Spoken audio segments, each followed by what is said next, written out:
Vamos a dedicar una horita a hablar de un término tan importante, tan de actualidad como es el de resiliencia, ¿no?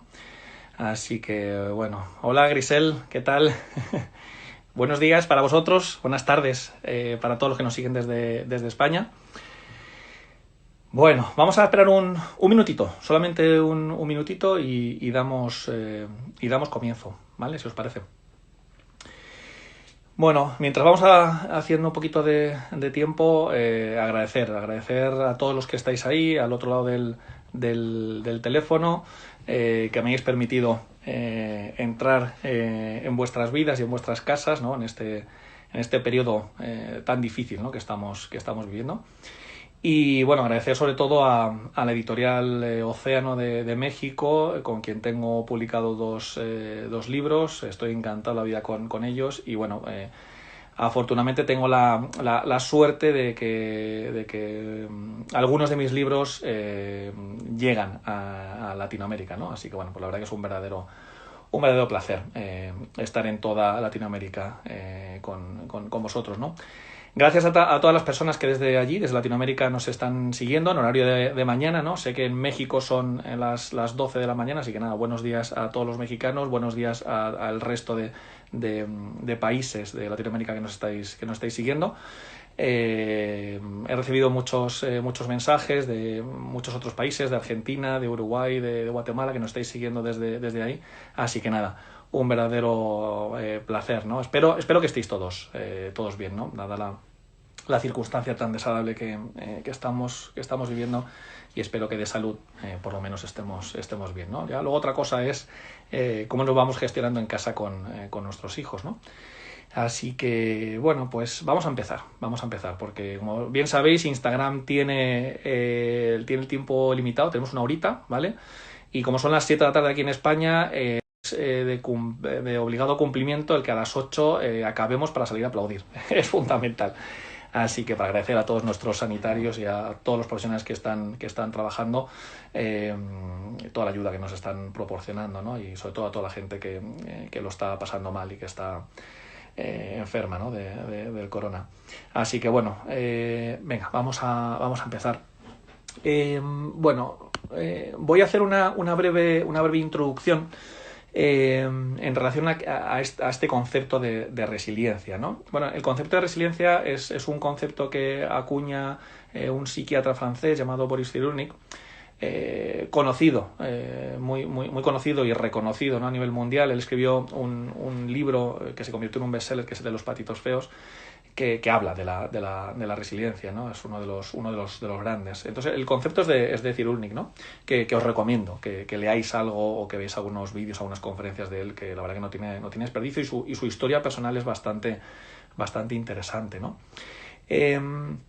Ahora bien, la definición que a mí más me gusta es la que siempre nos cuenta una de nuestras maestras, una de nuestras mentoras, que es la psicoterapeuta Begoña Aznárez, que es una psicóloga, ¿no? Como os decía, de la Sociedad Española de Medicina Psicosomática y Psicoterapia, que ella define la resiliencia como la capacidad de doblarse sin partirse, ¿no? Es como... tenemos la imagen de los juncos, ¿no? que se doblan, que son flexibles, pero que no se parten, ¿no?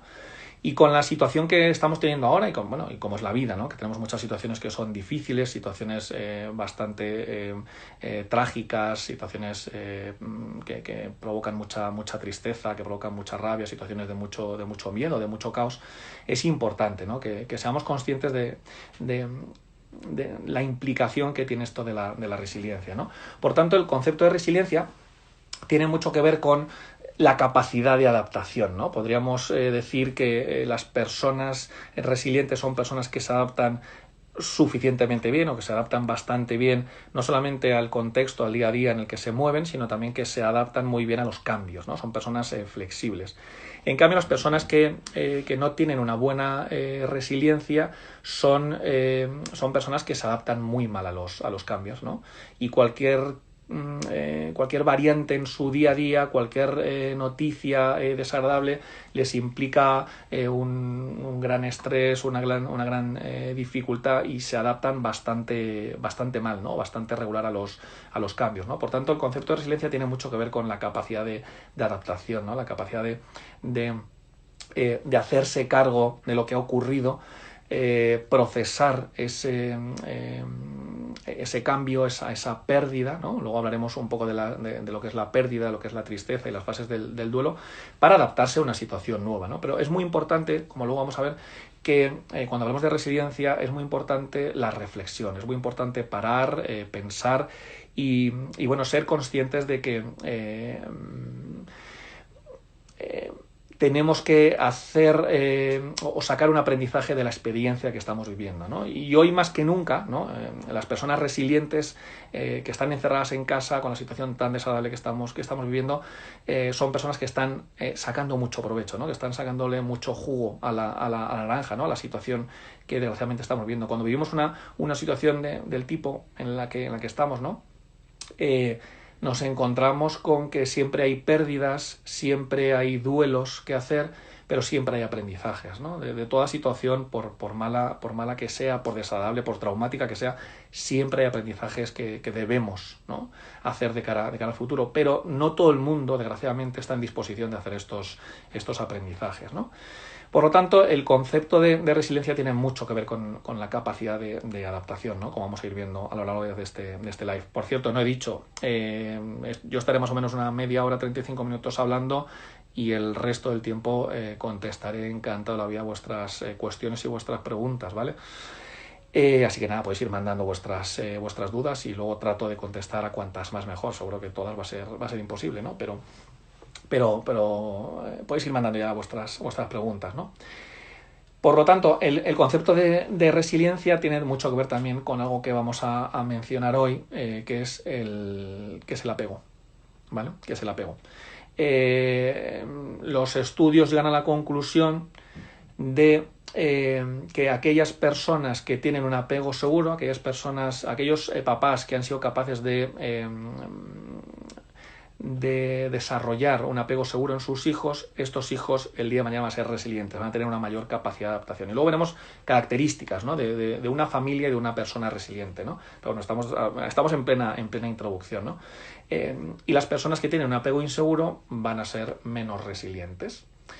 Lo cual quiere decir que van a tener dificultades para adaptarse a la situación, lo cual quiere decir que van a tener unos niveles de estrés muy elevados, van a tener una dificultad para regular sus emociones, para adaptarse a la situación, para poder formar equipo, para poder extraer, como decíamos antes, aprendizaje de esa experiencia, ¿no? Bueno, ¿cuáles serían las consecuencias o cuáles son las características, ¿no? Podríamos decir, de una persona que es resiliente, ¿no? Bueno, en primer lugar, decimos que las personas resilientes, que desde luego hablamos de personas en general, podemos hablar de niños que son resilientes, podemos hablar de adolescentes y podemos hablar de adultos que son resilientes, sin lugar a dudas, ¿no?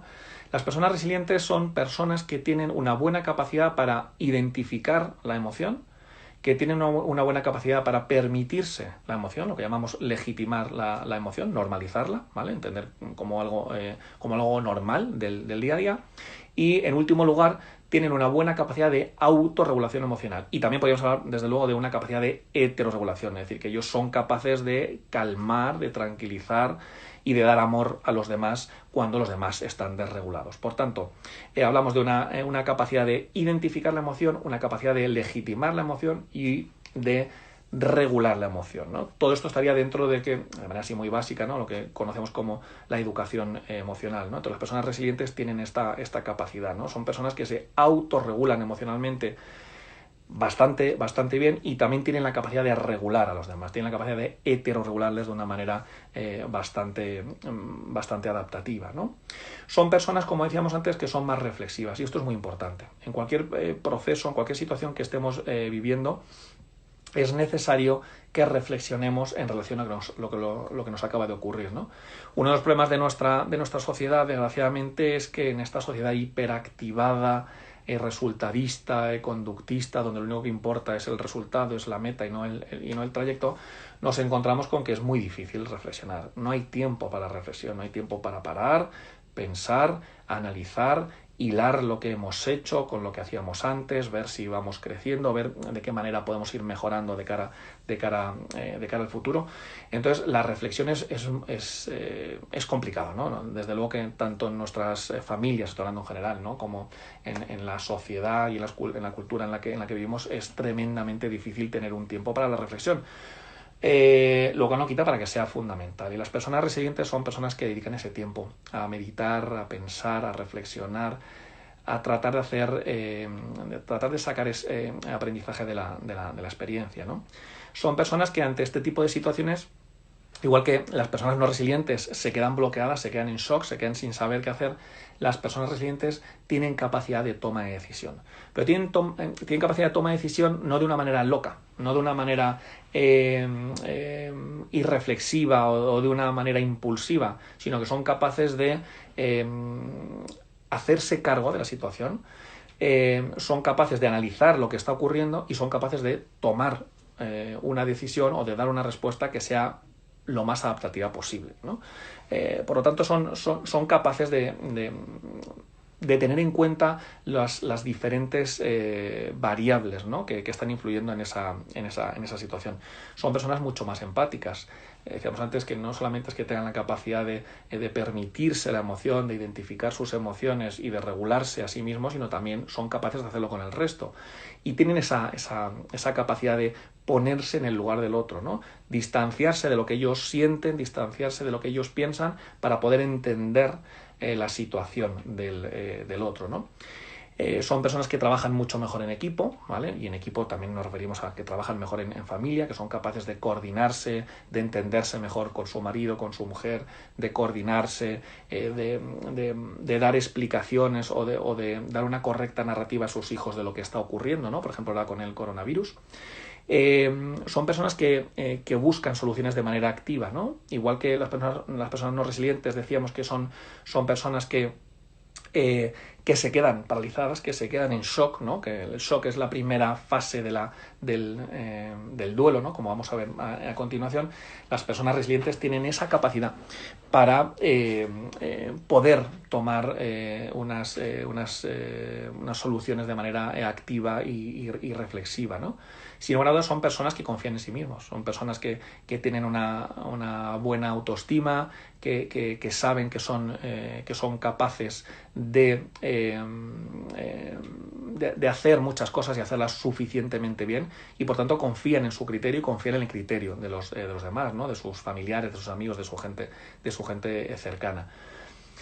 Otra característica que también es muy importante de las personas resilientes es que entienden el error, el fallo, el tropiezo como una oportunidad de crecimiento, ¿no? Como si fuese un trampolín. Y esto es muy importante, ¿no? Porque desgraciadamente, sobre todo en la sociedad occidental, ¿no? donde vivimos, el error es motivo de burla, es motivo de mofa, es motivo de ser señalado, ¿no? No nos permiten cometer errores. Y las personas resilientes entienden que para que yo dé una respuesta o lleve a cabo una tarea suficientemente bien dentro de un tiempo, a la primera, segunda y la tercera me voy a equivocar, seguro, ¿no? Entonces entienden que el error, el tropiezo es parte del aprendizaje, ¿no? Otra cosa también muy importante de estas personas es que reconocen sus limitaciones. En muchas ocasiones vemos que las personas no son capaces de reconocer sus errores, de reconocer sus limitaciones, de reconocer que algo no han hecho mal, que en esta situación no estuvieron acertadas.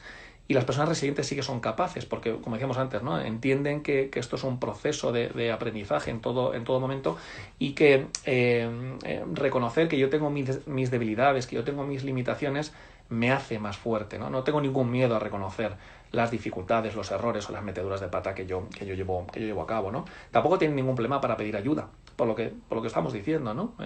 Saben de sus limitaciones, también saben de sus fortalezas, las cuales las tienen en muy buena estima, pero saben que no son capaces de todo. Tienen muy buenas habilidades, tienen muchas fortalezas, pero en otros aspectos no son capaces. Entonces ahí pueden pedir ayudas a aquellas personas que sí que sean capaces de sacar adelante esa situación, ¿no? Y luego, como bien decía Viktor Frankl, otro libro que os recomiendo, que me parece fantástico, el del hombre en busca de sentido, es un auténtico placer leer ese libro, no sé, lo he leído ya como 4 o 5 veces, es un libro espectacular, ¿no? El hombre en busca de sentido, de Viktor Frankl, otro psiquiatra que vivió en un campo de concentración. También es una historia bastante parecida a la de Boris Cyrulnik, ¿no? Una historia de trauma, y ese vídeo es espectacular, como él encuentra una motivación personal para poder sobrevivir, digamos, a una situación muy traumática, ¿no? Como es un campo de concentración, ¿no? Entonces las personas resilientes encuentran ese trampolín, encuentran esa motivación, encuentran ese deseo de volver a ver a su mujer, de volver a ver a su marido, volver a ver a sus hijos, a sus padres, de volver a hacer lo que hacían antes, ¿no? Para poder sobrevivir día a día en la situación tan traumática y tan terrible que están viniendo, ¿no? Y seguro que las personas resilientes vienen de familias que evidentemente también son resilientes, ¿no? Todo este tipo de valores que estamos hablando, la regulación emocional, la capacidad de empatía, la autoestima, el autoconcepto, la capacidad de negociación, de conversación, de comunicación, todo lo que queráis, todo esto se transmite siempre de generación en generación, ¿no? Es decir, un niño que es empático, un niño que es sensible, un niño que tiene capacidad de conectar con los demás, es muy probable que sus papás también sean así, ¿no? Entonces, claro, las personas resilientes vienen de familias que son resilientes, vienen de familias donde se les ha permitido dar su opinión, donde se les ha tenido en cuenta, son familias democráticas, donde se comunican, donde se tiene muy en cuenta, como decíamos, ¿no? lo que opina y lo que piensa el niño, donde son empáticos con sus niños, sintonizan con sus necesidades, están muy pendientes de las necesidades que tienen sus hijos, ¿no? Bueno, estas serían así, en esencia, lo que son las necesidades, ¿no? Lo que son las características de las personas resilientes, ¿no? Me gustaría meterme en 3 grandes grupos, aunque no me voy a meter en profundidad, ¿vale? Estos 3 grandes grupos que van muy de la mano de la resiliencia. El primero de ellos tiene que ver con el vínculo, ¿vale? El estilo de apego que desarrollamos. En segundo lugar, hablamos de la capacidad de regulación emocional, ¿vale? La educación emocional que vamos transmitiendo a nuestros hijos. Y en tercer lugar, vamos a hablar del duelo, ¿no? De una emoción muy concreta que es la tristeza. Y una vez que hable de estos 3 bloques de una manera breve, desde luego que no voy a entrar muy en detalle, veremos algunas pautas o algunas ideas para fomentar la resiliencia de nuestros hijos, aunque muchas de ellas van a ser transversales con lo que estamos comentando, ¿no? Entramos en ese primer bloque que os decía, que es el del apego, ¿no? Comentábamos que las personas, cuando mamá y papá tienen un apego seguro, es que son personas resilientes, ¿no? Yo siempre digo que el apego seguro no implica que no haya trauma, ¿vale? Las personas que tenemos un apego seguro, eso no quiere decir que no hayamos sufrido una situación traumática, pero sí que hemos recibido una reparación. Sí que ha habido alguien que nos ha decodificado, alguien que nos ha narrado, alguien que nos ha explicado y que nos ha comprendido, ¿no? Y ha sido empático con nosotros ante las distintas situaciones desagradables o traumáticas que hemos tenido, ¿no? Entonces, las personas con apego seguro suelen ser personas resilientes y las personas con apego inseguro suelen ser personas no resilientes. El apego seguro, yo siempre lo explico como si fuese un colchón, ¿no? Cuando yo caigo de un 5º piso, no es lo mismo caer sobre un colchón muy gordo que sobre un colchón muy fino. El colchón gordo sería el apego seguro, es decir, no es que sea un inconsciente y no me haya enterado que me haya caído, claro que me he caído, pero la amortiguación es muy grande. En cambio, y el dolor, por supuesto, es menor, ¿vale? Una buena amortiguación. En cambio, el apego inseguro es todo lo contrario. El golpe va a ser mucho más fuerte, ¿no? Y va a tener, por supuesto, consecuencias más grandes, ¿no? Entonces, cuando hablamos de apego seguro, así de manera muy breve, nos estamos refiriendo a que estamos poniendo en juego 2 características muy importantes que son, en primer lugar, la capacidad de vinculación, la capacidad de protección y, en segundo lugar, la capacidad de autonomía. Mary Ainsworth, que era discípula de John Bowlby, padre de la teoría del apego, decía que el apego seguro es el correcto equilibrio entre la vinculación y la autonomía. es muy importante que seamos capaces, que sintonicemos con nuestros hijos para saber cuándo yo tengo que darte esa protección, darte ese cariño, darte esa seguridad, y cuándo tengo que hacer todo lo contrario, que es darte esa autonomía y darte esa posibilidad de que tú curiosees y de que tú investigues, ¿no? Que empieces a hacer cosas por ti solo, ¿no? Entonces, en ese equilibrio es donde se encuentra el apego seguro, que es un estilo de apego que tiene más o menos la mitad de la población, lo cual quiere decir, estadísticamente hablando, que la otra mitad tiene un apego inseguro, ¿no? Con sus tres variantes que existen, que ahora no vienen al caso, ¿no? Y en estas dos características que estamos comentando, en ese equilibrio que decía Mary Ainsworth, ¿se tiene que dar de igual manera a lo largo de todo el ciclo vital? No, para nada. Ni siquiera se da de la misma manera en cada una de las personas, porque cada uno somos diferentes, ¿no? Entonces, fijaos, en neonatos, en niños recién nacidos o niños muy pequeños, es mucho más importante, como os podéis imaginar, la protección que la autonomía. En cambio, a medida que van creciendo, a medida que van pasando los años, por ejemplo, nos vamos a la etapa adolescente, ahí el equilibrio, ¿vale? o la ecuación, digamos, que se da la vuelta. Es más importante la desvinculación de mamá y de papá, ¿vale? Para poder vincularme con mis iguales, y por tanto que mamá y papá me den esa autonomía, ¿no? Por tanto, la ecuación se da la vuelta. Si vemos la comparativa, ¿no?, entre lo que es un neonato y lo que es un adolescente, en el neonato es mucho más importante el ser protegido, el ser cuidado y el vincularnos con él, ¿no? El capacidad de heterorregulación emocional, ¿de acuerdo?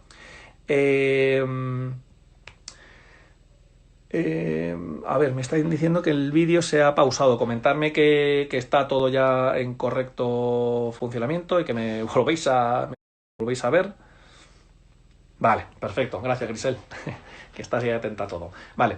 Entonces, las personas con una buena capacidad de resiliencia son personas que son capaces de identificar sus emociones, se las permiten, las reconocen de una manera adecuada, son capaces de reflexionar sobre ellas, las regulan. Vale. Fenomenal. Y las personas que no son resilientes sería todo lo contrario, ¿no? A mí me gusta explicar que en este juego de la autorregulación y la heterorregulación, esto se da siempre en 3 pasos, pero que al final, cuando lo explique, vais a ver que es algo cíclico, que es algo circular, ¿no? Entonces, fijaos, si el objetivo que tenemos todos nosotros, como padres, como madres, como maestros, ¿no? Que sé que hay muchos maestros aquí en este grupo, ¿no? Si el objetivo que perseguimos es que el día de mañana este chiquitín, ¿no?, este cachorrín, tenga la capacidad de autorregulación, aunque hoy en día no tiene esa capacidad de autorregulación, porque es muy pequeñito y aún no se ha desarrollado suficientemente el cerebro, y aún no le hemos dado esas estrategias y esas pautas. Si lo que yo quiero es que este chiquitín el día de mañana tenga una buena capacidad de autorregulación, lo que yo tengo que hacer, ¿vale?, como requisito a ese objetivo a largo plazo, es que yo le tengo que heterorregular. Es decir, que el de arriba, que el fuerte de la relación, mamá, papá, el profe, el abuelo, tiene que ser capaz de heterorregular al niño. ¿Y esto qué quiere decir? La heterorregulación es que yo te regulo a ti. ¿Por qué? Porque los niños pequeños no tienen capacidad de autorregulación, y cuando lo hacen solos se regulan mal. Y entonces lo que hacen es que se están comiendo la rabia, el miedo, y no tienen una buena capacidad de regulación emocional. No se lo hemos enseñado, por tanto no tienen buena capacidad. Ahora bien, ¿cuál sería el requisito de que yo te heterorregule a ti? Que el fuerte de la relación, mamá, papá, heterorregule al débil. Bueno, pues el requisito, a este requisito que acabamos de ver, y ahora he ido para atrás como los cangrejos y ahora voy para adelante en cuanto acabe, el requisito de que yo te heterorregule a ti es que yo sea capaz de autorregularme. Y ahí cerramos el ciclo. Es decir, si yo adulto soy capaz de autorregularme, yo voy a ser capaz de heterorregularte, y si yo te heterorregulo durante muchos años, yo no me canso de decir que educar es invertir en futuro, si yo te heterorregulo durante muchos años, perdonad, voy a ser capaz de conseguir que tú el día de mañana, en un tercer paso, seas capaz de autorregularte. Por tanto, paso 1, yo soy capaz de autorregularme. Paso 2, yo te heterorregulo a ti. Y paso 3, tú vas a ser capaz de autorregularte, ¿vale? Cuando hablamos de esto, no hablamos de aspectos que son, digamos, perfectos. Es decir, que yo diga que yo soy capaz de autorregularme no quiere decir que en el 100% de las ocasiones yo me puedo autorregular. Eso es imposible, ¿vale? Quiere decir que en un porcentaje suficientemente bueno, que vamos, incluso puede ser en un 50, un 60, un 70% de las ocasiones, cada vez que yo me desregulo, me puedo calmar, me puedo regular, ¿vale? Y esas serían las fases. Yo soy capaz de autorregularme, yo como fuerte de la reacción te heterorregulo a ti, te calmo a ti, y en tercer lugar, si hago todo eso, llegará un momento en que tú aprenderás a autorregularte. Y ahí cerramos el ciclo y esto es constante, ¿no? Vale, pero claro, para que esto se dé paralelamente, tiene que darse uno de los conceptos que desgraciadamente es muy poco conocido, pero para mí es muy importante, que es el concepto de responsividad, ¿no? Vale, el concepto de responsividad consiste, como podéis imaginar, consiste en dar respuesta a lo que tú necesitas. Entonces, lo que mamá y papá, es decir, lo que los fuertes de la relación tenemos que hacer con los débiles de la relación, con los dependientes, es cubrir sus necesidades. Esto implica que una persona, una mamá, un papá es responsivo si tiene la capacidad de responder o de cubrir o de rellenar las necesidades que presentan sus niños. Fijaos, hablamos de necesidades y no hablamos de caprichos, hablamos de necesidades, lo que realmente necesitan, ¿vale? Entonces, para que yo sea capaz de darte a ti lo que tú necesitas, se tienen que dar 3 requisitos, ¿vale? En primer lugar, yo tengo que estar disponible. Estar disponible implica que yo esté físicamente presente. Por eso decimos que mamá y papá tienen que estar con sus hijos, ¿vale? En segundo lugar, no basta con que yo esté físicamente presente, porque yo puedo estar delante de mi hijo o al lado de mi hijo y estar con el móvil, ¿vale? Por tanto, yo estoy disponible físicamente y en segundo lugar tengo que estar accesible, es decir, tengo que estar conectado vía wifi, ¿vale? Con su cerebrito, es decir, tengo que estar accesible para él, tengo que estar pendiente de él. En tercer lugar hablamos de sintonizar. Sintonizar quiere decir que, vale, yo estoy accesible, fenomenal, pero sintonizar quiere decir que yo me meta en su cabecita y que sea capaz de entender lo que él necesita. Y en cuarto y último lugar, ahí soy responsivo. Repito. En primer lugar, yo estoy disponible físicamente, estoy donde tengo que estar, ¿vale? En el momento que yo estoy ahora mismo estoy aquí con todos vosotros, ¿vale? Y no estoy disponible para mis hijos, ¿vale? En segundo lugar, yo estoy accesible. Una vez que estoy presente físicamente, si estoy accesible, quiere decir que estoy mirándote, que estoy escuchándote, que estoy pendiente de ti. En tercer lugar, voy más allá, ¿no? De la accesibilidad. Me meto en tu cabecita, soy empático contigo, soy sensible contigo, soy sensible con tus necesidades. Y una vez que sé lo que tú necesitas, en cuarto y último lugar, lo que hago es que te doy lo que necesitas. Soy responsivo, ¿vale? Bueno, pues estas son las 2 o 3 cositas que quería comentar de la regulación emocional. Como podéis imaginar, las personas resilientes son aquellas personas que tienen una buena capacidad de autorregularse, de heterorregular y por tanto de hacer que sus hijos el día de mañana sean capaces de autorregularse.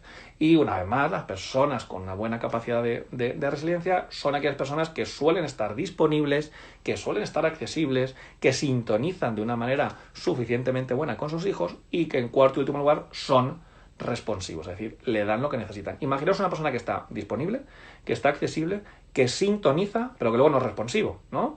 Es decir, que en esa fase de sintonización entiende que su hijo tiene miedo, ¿vale? Y yo estoy presente, yo estoy emocionalmente presente y en tercer lugar yo digo, entiendo que mi hijo tiene miedo y entonces lo que hago es que voy y le doy un vaso de agua. Pues mal vamos. Es decir, me da igual quedarme en la fase 1 que en la fase 3, lo importante es cubrir estas 4 necesidades. Y ser responsivo implica cumplir con los 3 requisitos que hemos visto antes, ¿vale? Bueno, y ahora entramos en este tercer bloque que os decía, que es el del duelo, ¿no? Las personas resilientes tienen una buena capacidad de sacar o de hacer aprendizaje o sacarle jugo, digamos, a aquellas situaciones que estamos viviendo que son desagradables o que hasta incluso pueden llegar a ser traumáticas, ¿no? Las fases del duelo, y ahora mismo estoy, por cierto, escribiendo un artículo que seguramente la semana que viene publicaré en El País, un libro en relación a las fases del duelo. Lo voy a comentar de manera muy breve. Son 4. ¿vale? Además, la gran mayoría de los autores llegan a la conclusión de que son estas 4, ¿no? No suele haber grandes conflictos, ¿no? entre los expertos. La primera fase por la cual pasamos cuando hemos vivido una situación de pérdida, una situación de tristeza, es la fase de shock, ¿no?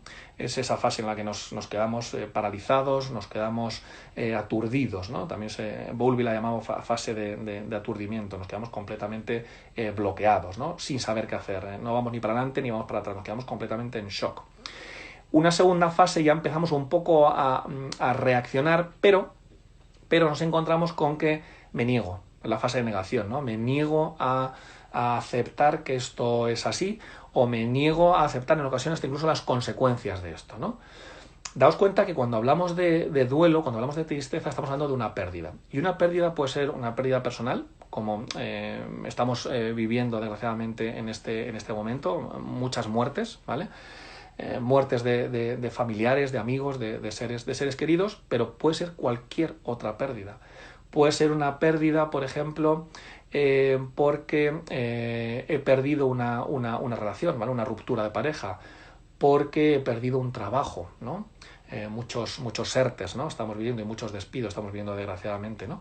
Y eso implica una pérdida, y las pérdidas implican siempre duelo, ¿no? Entonces, para que sea todo lo más sano posible, es necesario que seamos conscientes de que hemos perdido, ¿no? Un duelo también implica perder algo que para mí es importante, es perder el vínculo no solamente con alguien, sino también con algo, ¿no? Algo que para mí tenía mucho significado, que para mí era muy importante, el anillo de bodas de mi abuela, un reloj que era de mi padre, o un dibujo que me hizo mi hijo cuando tenía 2 años. Da igual lo que sea. Da igual que sea una persona, da igual que sea un objeto, lo importante es el vínculo y la relación que yo he establecido con él, ¿no? Y en esta segunda fase, como decíamos, existe una negación. Esto no ha ocurrido. Me niego a ocurrir que estamos viviendo una pandemia, ¿no? Y entonces por eso desconecto absolutamente todo y de todo el mundo y hago como si no estuviera pasando nada, ¿no? El como sí, ¿no?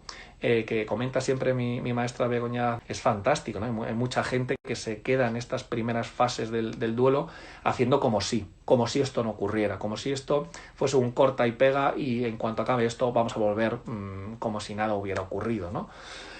Y claro que ha ocurrido, ¿no? Y entonces lo importante es hacer aprendizaje, ¿no? Como veremos en la última fase. La tercera fase es una fase difícil, ¿no? Y dura, es la fase de tristeza, ¿no? Donde ya tocamos fondo, donde ya hemos dejado de negar que esto está ocurriendo, que esto ha ocurrido, y entonces donde toco fondo, donde me hago cargo de que he perdido a mi abuelo, de que he perdido un trabajo, de que he perdido una relación o de que he perdido, como digo habitualmente, el boli de la suerte. Me da igual lo que haya perdido, ¿vale?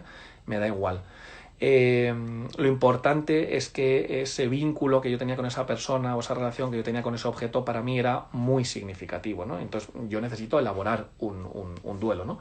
Los duelos pueden durar más o menos tiempo, sin lugar a dudas, ¿no? Pero los duelos son muy importantes, hacerlos y hacerlos bien y pasar suficientemente bien por estas 4 fases. La última fase sería la fase de crecimiento, la fase de aprendizaje, donde yo me adapto a la nueva situación, pero me adapto a la situación siendo ya una persona diferente. Sí, porque yo ya no soy el mismo con mi abuelo fallecido, no soy el mismo, ¿no? Entonces, si he pasado suficientemente bien por estas 4 fases, yo he sacado aprendizaje de esta experiencia, yo me he adaptado suficientemente, yo he reflexionado, la tristeza me ha invitado a parar, a reflexionar y a hacerme cargo de lo que ha ocurrido, y a partir de esta situación aprendo. Entonces, esta última fase de crecimiento, lo que nos encontramos es que yo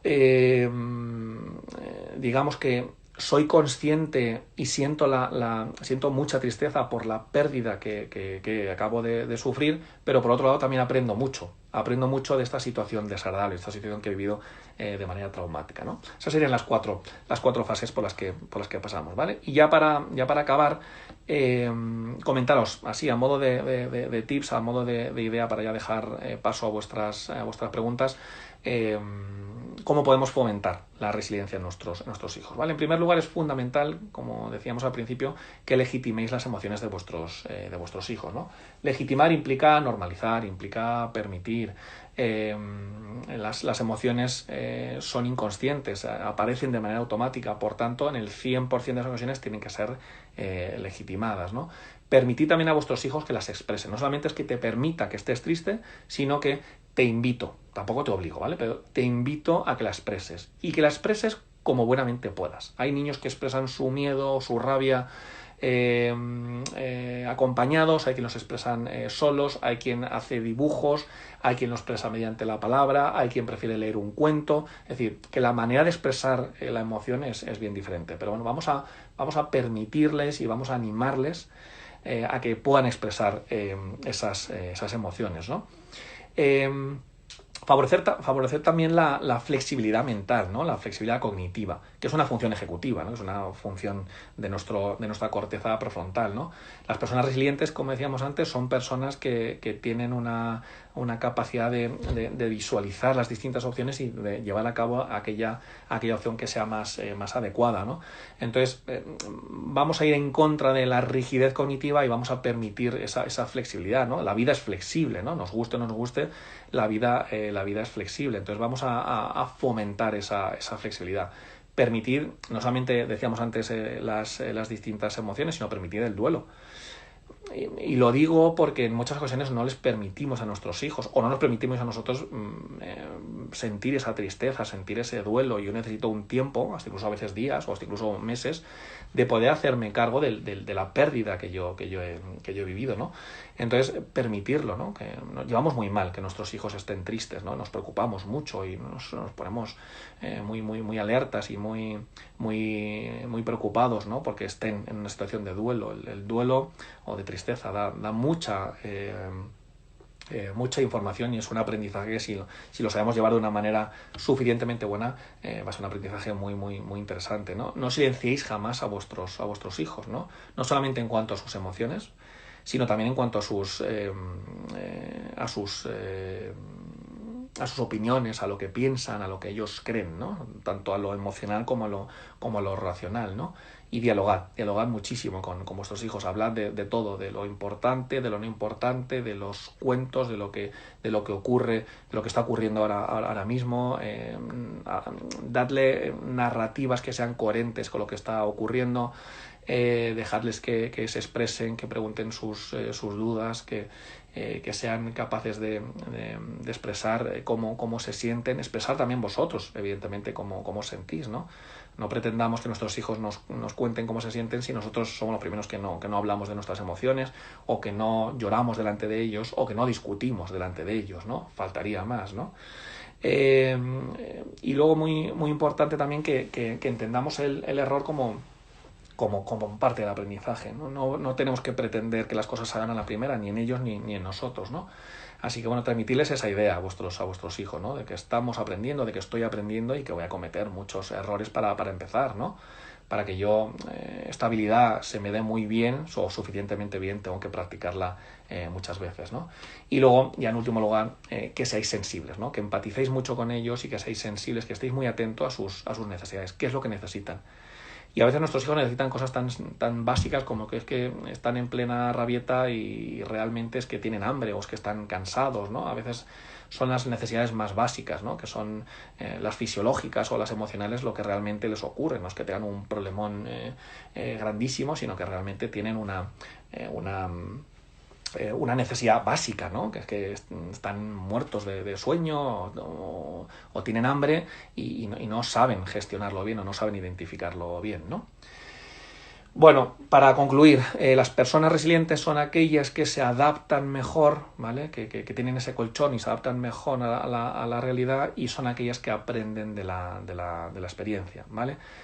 Antes de pasar a las preguntas, deciros, ¿vale? Que si no luego se me va a olvidar, que sobre todo para los amigos y las amigas de Latinoamérica, que los 2 libros que tengo publicados con la editorial Océano, que uno es de El desarrollo emocional de tu hijo, cuentos desde la teoría del apego, que lo escribí con mi buena amiga y compañera colega psicóloga Olga Barroso, y el libro de TDAH, una guía para padres y maestros, lo tenéis ya operativo, ¿vale? Los podéis comprar online en cualquier librería, os lo envían a casa tranquilamente. Y bueno, solamente tenemos en formato digital el primero, ¿vale? El primero que os he contado, el de cuentos para desde la teoría del apego, se lo tenéis en formato digital. El de TDAH aún no, porque es que se lanzó hace creo que 2 semanas o 3 semanas. ¿De acuerdo? Así que bueno, que los tenéis a vuestra disposición. Y aquí en España también los tenéis, ¿vale? No los tenéis con la editorial Océano, pero también los tenéis disponible, ¿vale? Bueno, vamos con las preguntas. Tenemos casi no llega, pero casi 20 minutos, ¿vale? Vamos a ver. Bueno, aquí preguntan, de niño he tenido apego inseguro, ¿cómo se puede trabajar la resiliencia de adulto, ¿no? Bueno, comentábamos antes que todo esto es transgeneracional, ¿no? Es decir, si yo tengo un apego inseguro, voy a tener grandes dificultades para poder desarrollar en ti, que eres mi hijo, un apego seguro, ¿vale? Y a lo mejor puede costar un poco entender esto, ¿no? Y es habitual, ¿no? Que en las formaciones que hago generalmente esto suele costar, pero pongo un ejemplo que no es idéntico, pero bueno, puede ser más o menos parecido para que lo entendáis. Si yo quiero que mis hijos sepan inglés, es imprescindible que yo sepa inglés, ¿vale? Yo no, por muy motivado que esté, por muy implicado que yo esté, si yo no tengo la destreza, si yo no tengo el conocimiento, si yo no domino el inglés, es imposible que yo, o es muy difícil, ¿no? Que yo le pueda enseñar inglés a mi hijo, ¿no? Por lo tanto, cuando hablamos, y fijaos que cuando hablamos de un idioma estamos hablando de neocórtex, ¿no? Estamos hablando de algo que es consciente, algo que es racional, ¿no? Algo que es lingüístico. Cuando hablamos de vínculos de apego, cuando hablamos de emoción, nos estamos refiriendo a algo que es inconsciente, algo que es de subcórtex. Por tanto, y ahora concreto la respuesta, ¿no? Si yo tengo un apego inseguro, es muy difícil que yo pueda transmitir a lo mejor resulta que mi pareja es apego seguro y entonces fenomenal. Siempre es posible que en el entorno de ese niño yo no tenga esos conocimientos, esa capacidad de vinculación y de desarrollo de la habilidad X, pero que hay otras figuras que compensen lo que yo no puedo darle. Fenomenal, pero yo estoy contestando a esta pregunta en concreto, ¿no? Una persona que tiene un apego inseguro. Una persona que tiene un apego inseguro va a tener grandes dificultades para transmitirle esta seguridad a su hijo y por tanto va a ser difícil poder desarrollar la resiliencia. Vale, y esta persona estará preguntando ahora, vale, fenomenal, ¿y entonces qué hago? Bueno, pues yo lo digo siempre, la única solución suficientemente buena y estable a lo largo del tiempo que yo conozco para poder invertir, ¿vale? Para poder reparar, ¿no? Que decimos los terapeutas, un apego inseguro en un apego seguro, la única que yo conozco es la psicoterapia, la única. Vale, seguimos. Dice, aunque seas resiliente y te sepas regular, ¿vale? Es decir, que tenemos una buena capacidad de resiliencia, tenemos una suficientemente buena capacidad de regulación emocional, fenomenal, ¿vale? Es decir, nos va la vida suficientemente bien. ¿Es normal tener algún día de bajón en estos momentos? Desde luego, por supuesto que sí, es súper legítimo. Todos, ya no solamente en esta situación, que sobre todo, ¿no? Pero nuestro día a día es normal. ¿Por qué? Pues porque ahora estamos hablando de una relación que yo madre, yo padre, ¿vale? Establezco con mi hijo. Pero claro, es que a la vez que yo soy madre y padre de este chiquitín, a la vez a lo mejor soy madre o padre también de otro chiquitín. Y a la vez soy marido y a la vez soy, o mujer. Y a la vez soy trabajador, y a la vez soy hermano, y a la vez también soy hijo, y a la vez soy amigo, y a la vez soy... Es decir, que tenemos muchísimas cosas que hacer a lo largo del día. Y entonces pretendemos llegar a cubrir todas las necesidades de nuestros hijos y eso es imposible. Pretendemos cubrir todos sus desregulaciones emocionales y eso es imposible. Por tanto, es completamente normal y es súper legítimo. Y ojo, a todos nos ocurre, ¿eh? Que todos perdemos los nervios. Unos más y otros menos, seguro. Pero todos perdemos los nervios. Y todos nos venimos abajo. Y todos sentimos miedo. Sin lugar a dudas, las emociones están en todos nuestros cerebros. Y quien diga lo contrario, evidentemente, miente. Así que, por supuesto, el problema El problema es que esto sea el día a día. El problema es que yo constantemente te esté gritando. El problema es que constantemente yo te esté metiendo miedo. El problema es que constantemente yo esté desregulado. Pero que yo un día puntual esté desregulado, no pasa nada. Hasta incluso os voy a decir, viene bien. Viene bien para que nuestros hijos vean que no somos Superman, que no somos Superwoman, que no somos perfectos, ¿vale?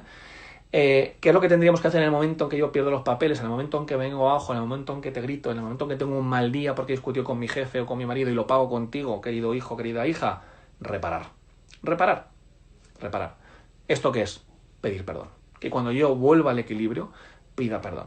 Y le diga a mi hijo que esto que te he dicho, que esto que te he hecho, no está bien.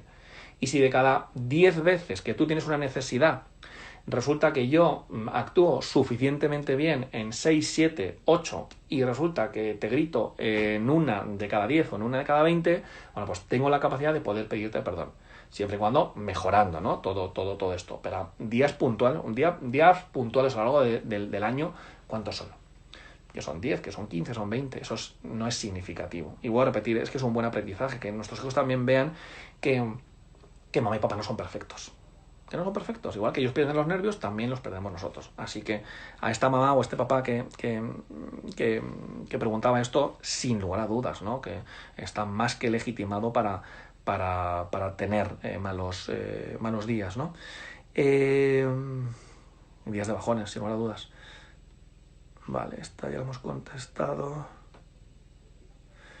Bueno, pregunta ¿cómo trabaja la resiliencia? Bueno, ya hemos visto algunas pautas, ¿no? El trabajar todo lo que tiene que ver con regulación emocional, el permitir la emoción, expresarla, normalizarla, hablar sobre ella, ¿no? Intentar también cuando les decimos la emoción que están experimentando, que tratemos también de relacionarla con el cuerpo, ¿no? ¿Dónde se ubica esa emoción, ¿no? El notar un nudo en la garganta, el notar mariposas en el estómago, el notar un nudo en el estómago, notar temblores, notar frío, notar calor. Es decir, vamos a intentar cuando hablamos de miedo, de rabia, de celos, de alegría, de orgullo, vamos a intentar localizarlo en el cuerpo. Vamos a ver también qué pensamos en relación a esa emoción. Vamos a ver cómo actuamos, ¿no? ¿A qué nos invita el miedo? Bueno, pues el miedo habitualmente me invita a huir. ¿A qué nos invita la rabia? Me invita a atacar, ¿no? Entonces, que todas estas reflexiones, ¿no? Lo que es el modelo SEPA que yo suelo explicar, ¿no? Son las sensaciones corporales, las emociones a nivel del sistema límbico, los pensamientos y las acciones, ¿vale? SEPA, ¿vale? Que son las siglas de estos 4 elementos: sensaciones, emociones, pensamientos y acciones, que se las vayamos explicando a los niños, que ellos vayan entendiendo, ¿no? Que cuando uno tiene una emoción, esa emoción va acompañada de sensaciones corporales, va acompañada de pensamientos y va acompañada de acciones, ¿no? Bueno, pues un poco en esta línea, ¿no? Ya hemos ido dando algunas pautas, ¿no?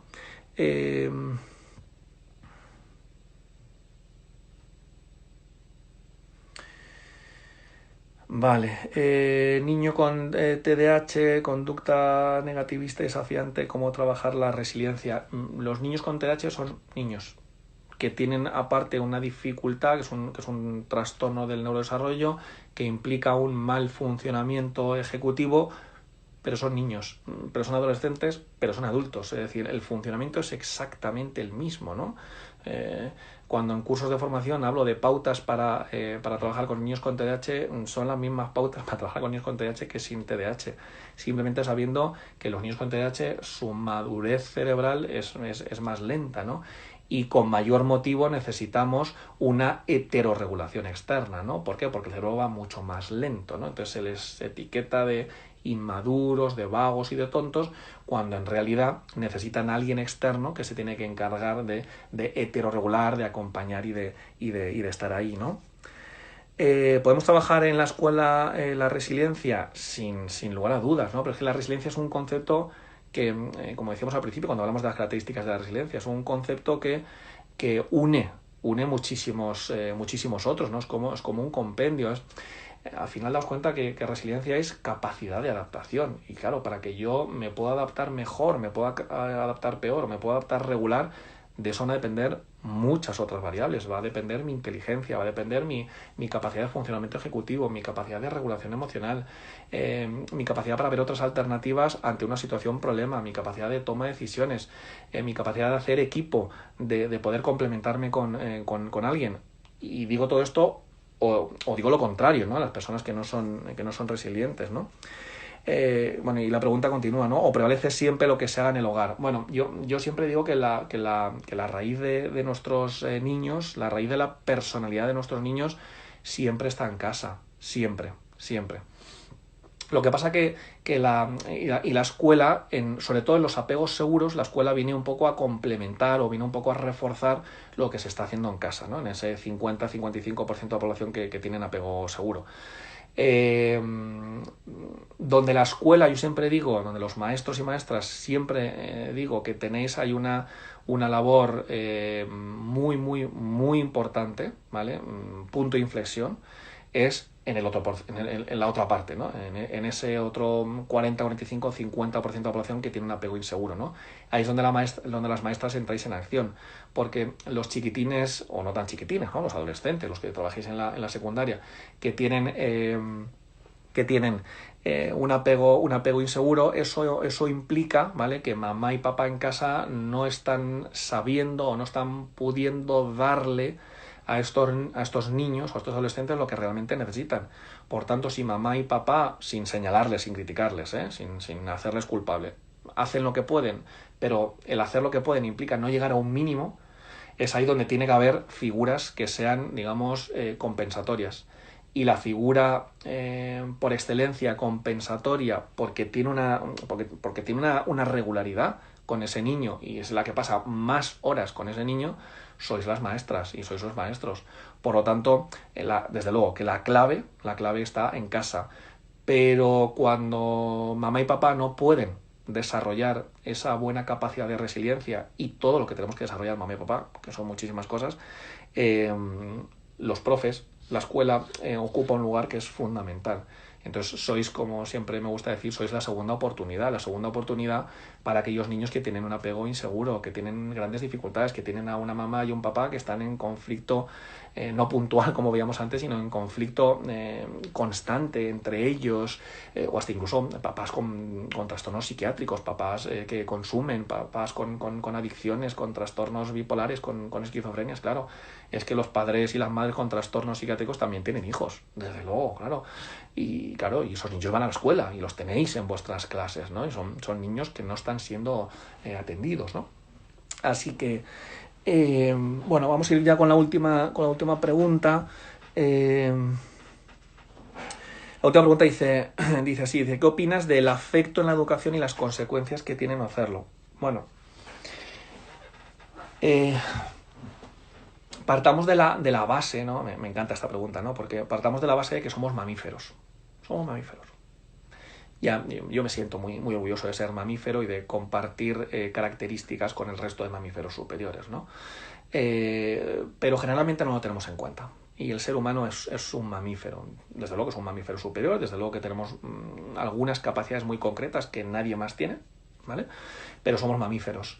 Y nuestro sistema límbico, nuestro cerebro emocional, nuestro cerebro del apego, que es el sistema límbico, es un cerebro que es muy, muy parecido, o es en esencia el mismo al que tienen el resto de los mamíferos. Por lo tanto, necesitamos de cariño, necesitamos de afecto, necesitamos de roce, necesitamos de contacto, necesitamos de mirada.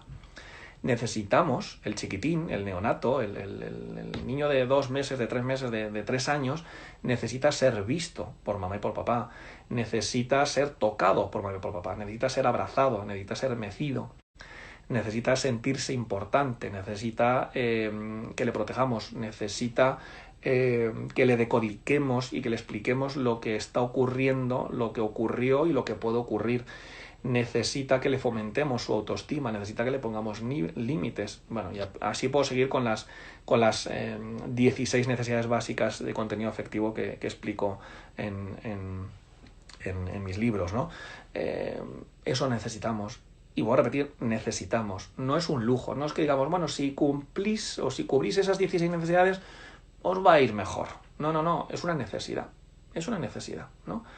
Y bueno, pues los estudios de Spitz, ¿no? Del hospitalismo, ¿no? De los estudios que hizo Spitz con niños que se desarrollan en orfanatos ya hace unas cuantas décadas fueron muy, muy, muy rotundos, ¿no? Las consecuencias tan terribles que tiene el hecho de que un niño no sea visto, no sea tocado, no sea cuidado por una figura a lo largo del tiempo, porque el vínculo de apego implica tener a alguien, que es el fuerte de la relación, que se encarga de mí a lo largo del tiempo. No es que hoy viene uno, mañana viene otro y pasado vuelve a venir el primero y al otro viene alguien que no conozco. No, necesitamos a alguien que puede ser mi madre biológica, mi padre biológico o no, da igual quién sea, ¿vale?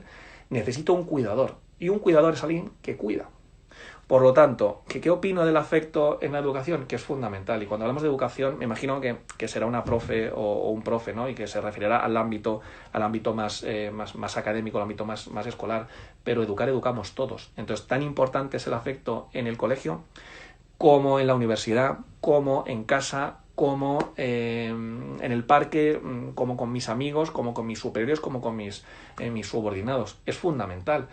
Es que lo que, ya lo dice la canción de los Beatles, ¿no? Lo que necesitamos es amor. Y esto es fundamental. Los niños que tenéis con dificultades en el aula, lo que necesitan, sobre todo, antes de hacer fichas, antes de hacer refuerzo, antes de trabajar sus funciones ejecutivas, antes de trabajar lo que queráis y antes de hacer metodologías innovadoras, lo que necesitan es cariño, es afecto, es amor. Somos mamíferos. El reptil no necesita amor. Claro que no necesita amor, el reptil. El reptil no le interesa, no sabe lo que es el amor. El reptil no sabe lo que es el miedo, el reptil no sabe lo que es la rabia, el reptil es instinto puro y duro y es acción-reacción. Los mamíferos necesitamos amor. Y aquellos niños que no tienen amor en casa, aquellos niños que no son cuidados, que no son vistos, ¿no? La necesidad de ser visto es fundamental. Es fundamental. Aquellos niños que no son vistos, aquellos niños que no son cuidados y que no son amados, que no son parte de la familia, niños que no son integrados en casa, son niños que van a tener grandes consecuencias en un futuro y consecuencias devastadoras, ¿no? Entonces, bueno, preguntaba, ¿no? esta persona, ¿no? Y las consecuencias que tienen no hacerlo, ya estamos comentando, son terribles. No hay más que ver los estudios de Spitz, ¿no?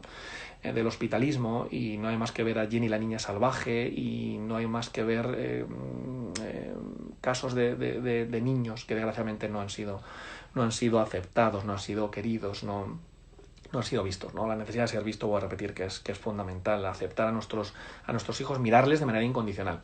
Que esto es algo que suelo comentar siempre, ¿no? La mirada incondicional, pero que es muy difícil de llevar a cabo, ¿no? Vivimos en una sociedad y vivimos en familias donde es muy fácil el juzgar, el criticar, el señalar, el decirle al otro lo que tiene que hacer, ¿no? Tú lo que tienes que hacer es... Y esto es terrible, ¿no?